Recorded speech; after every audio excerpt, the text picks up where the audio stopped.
Seaburgh is a small town by the sea on the east coast of England. This part of England is called East Anglia. I went to Seaburgh for a holiday in 1919 with my friend Henry Long. There were few visitors in Seaburgh that year. There was only one other visitor in our hotel. His name was Paxton. Paxton was a tall, thin young man.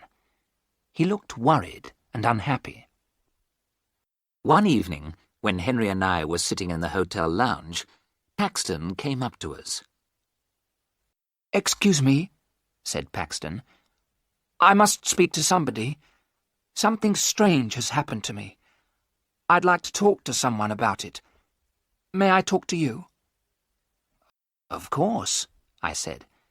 "Please sit down and tell us about it."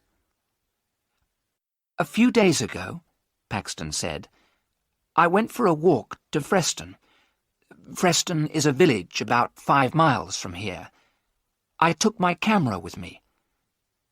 The church at Freston has an unusual door.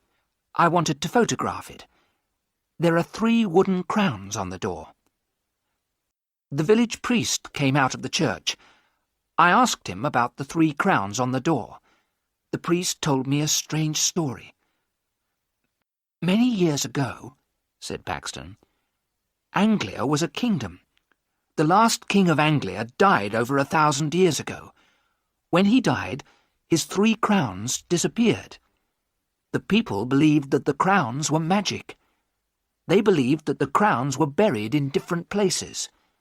The crowns guarded the coast against enemies from across the sea. About 300 years ago, one of the crowns was found. It was secretly sold. No one knows what happened to it after that." "What about the other 2 crowns?" asked Henry. "The second crown was washed into the sea. It was never found again." "What about the 3rd crown?" I asked Paxton. "Was it ever found?" "I'll tell you about that," answered Paxton. "There was a family here called Ager. The people believed that the Agers were guardians of the 3rd crown. The last Ager died a year ago, in 1918. He had no children. I found his grave in the churchyard. I wrote down what was written on the gravestone. William Ager died the 21st of December, 1918, aged 28 years. Later, I went to the bookshop in Freston. By chance, I found an old book dated 1740. Inside it were some lines of poetry.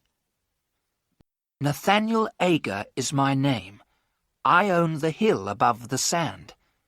All Ager's duty is the same, to guard the crown that guards the land.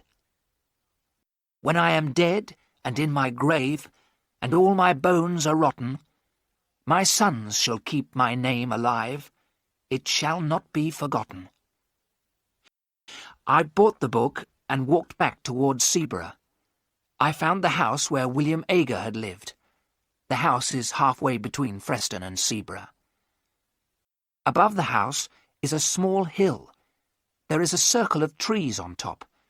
I knew that this was the place. "The place for what?" I asked. Henry and I were becoming tired of this long story. "The place where the crown was buried," said Paxton. "And did you find this crown?" I asked in a tired voice. Paxton's answer surprised us both. "I have it in my room," he said. "Come and see it, then you'll believe me." Henry and I did not believe him. We thought that Paxton was not telling the truth.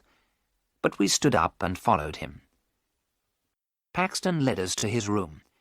He opened a suitcase. Inside the suitcase was something wrapped in newspapers. He unwrapped the newspapers. There was a crown. The crown was made of silver. It was a circle of metal with 4 jewels. I put out my hand to touch it. "Don't touch it!" Paxton cried, and held the crown away from us. "Why not?" I asked in surprise.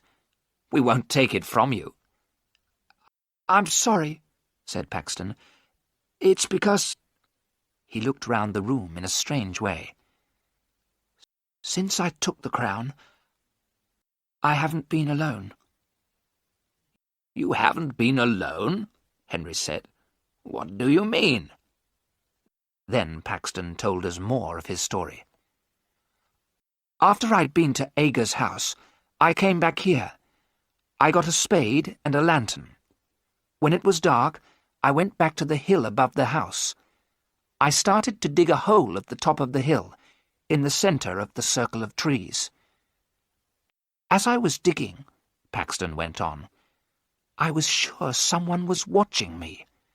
Once I thought I saw someone, but I wasn't sure. The person was always behind me. Once I felt someone pulling my coat. But then I found the crown. At that moment I heard a terrible cry behind me." "Who cried out?" I asked. "I couldn't see anyone," Paxton answered. "But I think I know." He pointed to a book on a table beside the bed. "Every time I come back to my room, the old book is open." I looked at the table. The old book was open at the first page. I saw the name, William Aga, 1890. "So you think that William Aga is following you?" I said. "But William Aga is dead." "It's the ghost of William Aga," said Paxton. "He won't leave me alone. He wants the crown, but he isn't strong enough to take it from me." "And what will you do with the crown?" I asked. "I'm going to put it back," said Paxton. "If you put it back, will William Aga's ghost leave you alone?" I asked. "I don't know," said Paxton, "but I must try."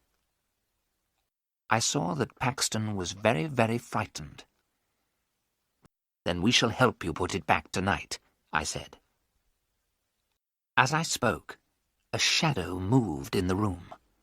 Paxton saw it and looked terrified. That night, as we left the hotel together, I spoke to the hotel porter.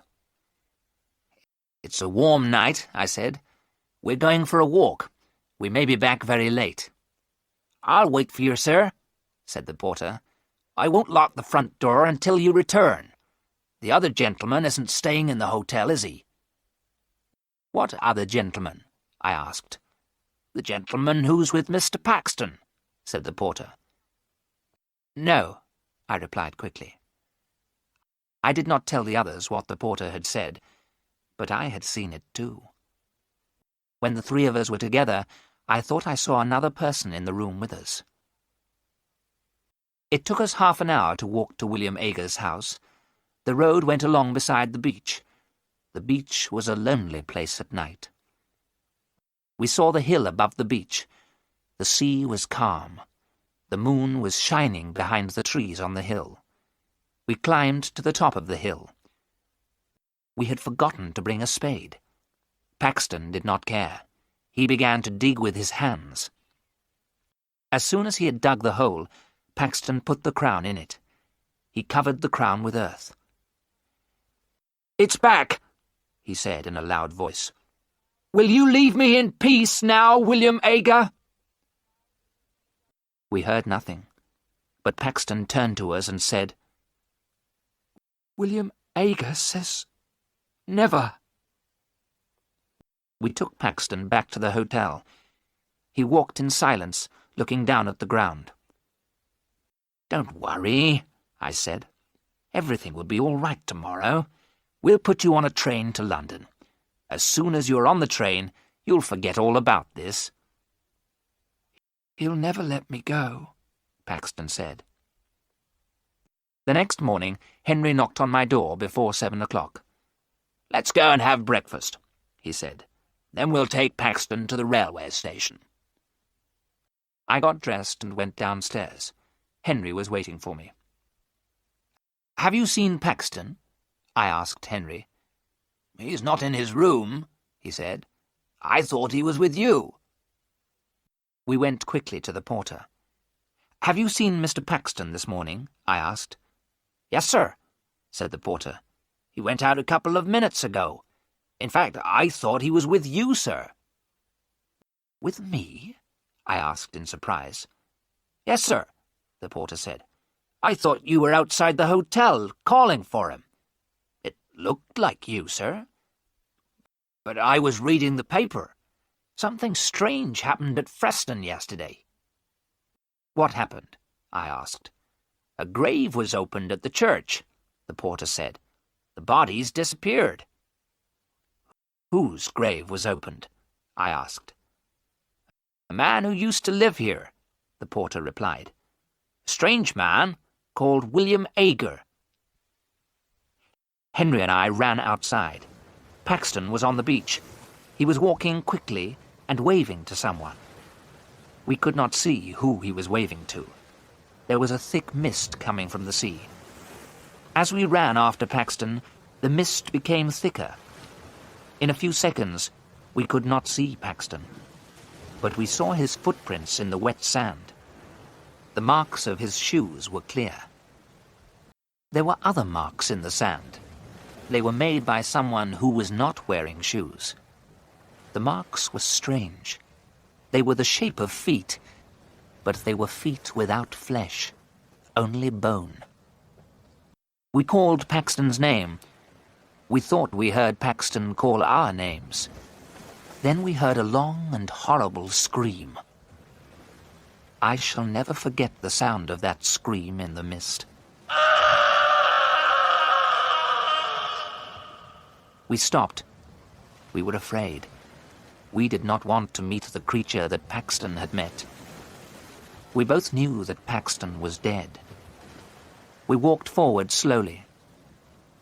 A few yards away, we found Paxton's body. His mouth was full of sand and stones. His neck was broken. We heard a strange laugh in the mist. It was not the laugh of a living man. Henry and I were terribly afraid.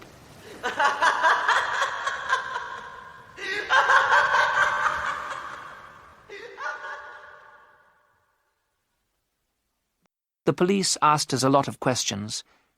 They never found out who murdered poor Mr. Paxton. Henry and I did not tell the police what we knew.